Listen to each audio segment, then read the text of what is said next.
Studies in Literary Technique continued. Color, local and otherwise. One morning you opened your paper and found that Mr. Simon St. Clair had gone into Wales in search of local color. What does local color mean? The appearance of the country, the dress and language of the people, all that distinguishes that particular locality from others near and remote, is local color. Take Kipling's Mandalay as an illustration. He speaks of the ringing temple bell, of the garlic smells, and the dawn that comes up like thunder. There are elephants piling teak, and all the special details of the particular locality find a characteristic expression. For what reason? Well, local color renders two services to literature. It makes very often a pleasing or striking picture in itself, and it is used by the author to bring out special features in his story. Kipling's underlying idea comes to the surface when he says that a man who has lived in the East always hears the East a callin' him back again. There is deep pathos in the idea alone, but when it is set in the external characteristics of Eastern life, one locality chosen to set forth the rest, and stated in language that few can equal, the entire effect is very striking. Whenever local color is of picturesque quality, there is a temptation to substitute word painting for the story. The desire for novelty is at the bottom of a good deal of modern extravagance in this direction, but the truth still remains that local color has an important function to discharge, namely to increase the artistic value of good narrative by suggesting the environment of the dramatis personae. You must have noticed the opening chapters of The Scarlet Letter. Why all this careful detailing of the customs house, the manners and talk of the people? For no other reason than that just given. But there is another use of color in literary composition. Perhaps I can best illustrate my purpose by quoting from an interview with James Lane Allen, who certainly ought to know what he is talking about. The author of The Choir Invisible and Summer in Arcady occupies a position in fiction which makes his words worth considering. Said Mr. Allen to the interviewer, "A friend of mine, a painter, had just finished reading some little thing that I had succeeded in having published in the Century. 'What do you think of it?' I asked him. 'Tell me frankly what you like and what you don't like.' 'It is interestingly told, dramatic, polished and all that, Allen,' was his reply, 'but why in the world did you neglect such an opportunity to drop in some color here, and at this point, and there?' It came over me like that," said the Kentuckian, snapping his fingers, "that words indicating colors can be manipulated by the writer just as pigments are by the painter. I never forgot the lesson, and now when I describe a landscape, or a house, or a costume, I try to put it into such words that an artist can paint the scene from my words." Evidently Mr. Allen learned his lesson long ago, but is one every writer should study carefully. Mr. Baring Gould also gives his experience. "In one of my stories I sketched a girl in a white frock leaning against a sunny garden wall, tossing guelder roses. I had some burnished gold green flies on the old wall, preening in the sun. So, to complete the scene, I put her on gold green leather shoes, and made the girl's eyes of much the same hue. Thus we had a picture where the color was carried through, and if painted, would have been artistic and satisfying. A red sash would have spoiled all, so I gave her one that was green. So we had the white dress, the guelder rose balls greeny white, and through the ranges of green gold were led up to her hair, which was red gold. I lay some stress on this formation of picture in tones of color, because it pleases myself when writing. It satisfies my artistic sense. 1,000 readers may not observe it, but those who have any art in them will, at once, receive therefrom a pleasing expression." These two testimonies make the matter very plain. If anything is needed, it is a more practical illustration taken direct from a book. For this purpose I have chosen a choice piece from George du Maurier's Peter Ibbetson, a book that was half killed by the Trilby boom. Before us lies a sea of fern, gone russet brown from decay, in which are aisles of dark green gorse, and little trees with scarlet and orange lemon-colored leaflets fluttering down and running after each other on the bright grass, under the brisk west wind which makes the willows rustle and turn up the whites of their leaves in pious resignation to the coming change. Harrow on the hill with its pointed spire rises blue in the distance, and distant ridges, like the receding waves, rise into blueness, one after the other, out of the low-lying mist, the last ridge bluely melting into space. In the midst of it all gleams the Welsh Harp Lake, like a piece of sky that has become unstuck and tumbled into the landscape with its shiny side up. What about dialect? Dialect is local colour individualized. Ian Maclaren, in The Bonnie Briar Bush, following in the wake of Crockett and Barry, has given us the dialect of Scotland. Baring Gould and a host of others have provided us with dialect stories of English counties. Jane Barlow and several Irish writers deal with the sister island.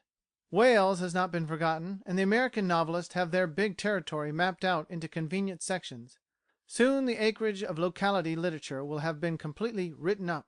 I do not say its yielding powers will have been exhausted, for as with other species of local colour, dialect has had to suffer at the hands of the imitator who dragged dialect into his paltry narrative for its own sake, and to give him the opportunity of providing the reader with a glossary. The reason why dialect stories were so popular some time ago was twofold. First, dialect imparts a flavour to a narrative, especially when it is in contrast to educated utterances on the part of the other characters. But the chief reason is that dialect people have more character than other people, as a rule. They afford greater scope for literary artistry than can be found in life a stage or two higher, with its correctness and artificiality. Sainte Beuve said, "All peasants have style." Yes, that is the truth exactly. There is an individuality about the peasant that is absent from the town dweller, and this fact explains the piquancy of many novels that owe their popularity to the representations of the rustic population. The dialect story or novel cannot hope for permanency unless it contains elements of universal interest.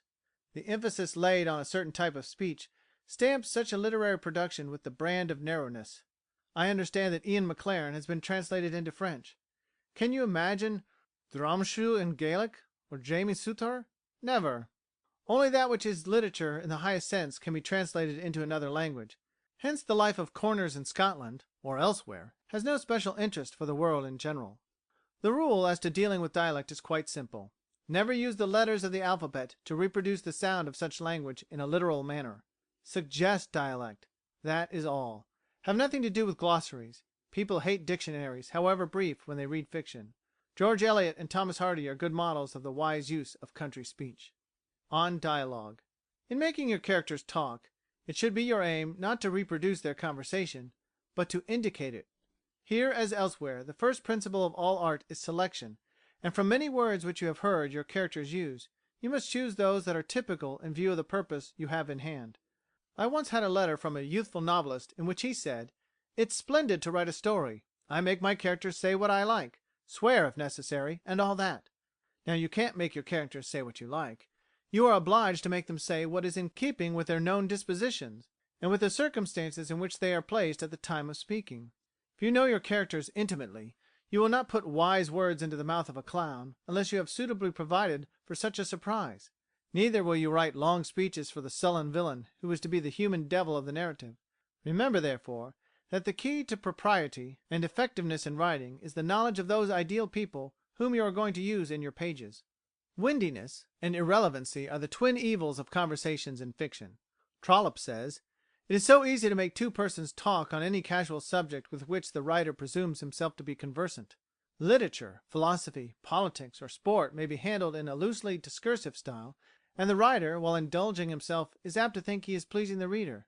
I think he can make no greater mistake. The dialogue is generally the most agreeable part of a novel, but it is only so as long as it tends in some way to the telling of the main story. It need not be confined to this, but it should always have a tendency in that direction. The unconscious critical acumen of a reader is both just and severe. When a long dialogue on extraneous matter reaches his mind, he at once feels that he is being cheated into taking something that he did not bargain to accept when he took up the novel. He does not at that moment require politics or philosophy, but he wants a story. He will not, perhaps, be able to say in so many words that at some point the dialogue has deviated from the story, but when it does, he will feel it. A word or two as to what kind of dialogue assists in telling the main story may not be amiss. Return to the suggested plot of the Jewess and the Roman Catholic. What are they to talk about? Anything that will assist their growing intimacy, that will bring out the peculiar personalities of both, and contribute to the development of the narrative. In a previous section I said that the denouement decided the selection of your characters.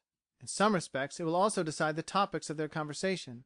Certain events have to be provided for, in order that they may be both natural and inevitable, and it becomes your duty to create incidents and introduce dialogue which will lead up to these events. With reference to models for study, advice is difficult to give. Quite a gallery of masters would be needed for the purpose, as there are so many points in one which are lacking in another. Besides, a great novelist may have eccentricities in dialogue and be quite normal in other respects. George Meredith is as artificial in dialogue as he is in the use of phrases pure and simple, and yet he succeeds, in spite of defects, not by them. Here is a sample from The Egoist. Have you walked far today? 9½ hours. My flibbertigibbet is too much for me at times, and I have had to walk off my temper. All those hours were required? Not quite so long. You are training for your Alpine tour. It's doubtful whether I shall get to the Alps this year. I leave the Hall and shall probably be in London with a pen to sell. Willoughby knows that you leave him? As much as Mont Blanc knows that he is going to be climbed by a party below. He sees a speck or two in the valley. He has spoken of it? He would attribute it to changes. I need not discuss how far this advances the novelist's narrative, but it is plain that it is not a model for the beginner. For smartness and point nothing could be better than Anthony Hope's Dolly Dialogues, although the style is not necessarily that of a novel. Points in conversation. Never allow the reader to be in doubt as to who is speaking. When he has to turn back to discover the speaker's identity, you may be sure there is something wrong with your construction. You need not quote the speaker's name in order to make it plain that he is speaking. All that is needed is a little attention to the "said James" and "replied Susan" of your dialogues. When once these two have commenced to talk, they can go on in a catechism form for a considerable period. But if a third party chimes in, a more careful disposition of names is called for. Beginners very often have a good deal of trouble with their "saids," "replieds," and "answereds." Here again a little skillful manoeuvring will obviate the difficulty. This is a specimen of third-class style. "I'm off on Monday," said he. "Not really," said she. "Yes, I have only come to say goodbye," said he. "Shall you be gone long?" asked she. "That depends," said he. "I should like to know what takes you away," said she. "I dare say," said he, smiling. "I shouldn't wonder if I know," said she. "I dare say you might guess," said he. Could anything be more wooden than this perpetual "said he" and "said she," which I have accentuated by putting into italics? Now observe the difference when you read the following: "Observed Silver," "cried the cook," "returned Morgan," "said another," "agreed Silver," "said the fellow with the bandage."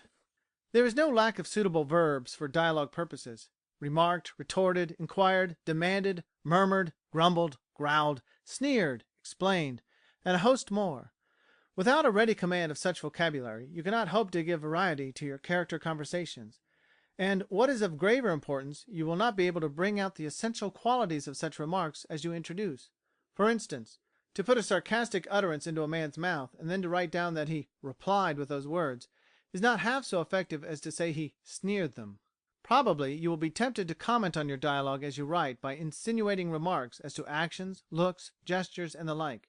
This is a good temptation, so far, but it has its dangers. The ancient Hebrew writer, in telling a story of Hezekiah, said that Isaiah went to the king with these words: "Set thine house in order, for thou shalt die and not live." And Hezekiah turned his face to the wall and prayed. If you can make a comment as dramatic and forceful as that, make it. But avoid useless and uncalled for remarks, and remember that you really want nothing, not even a fine epigram, which fails to contribute to the main purpose. Atmosphere. It will not be inappropriate to close this chapter with a few words on what is called atmosphere.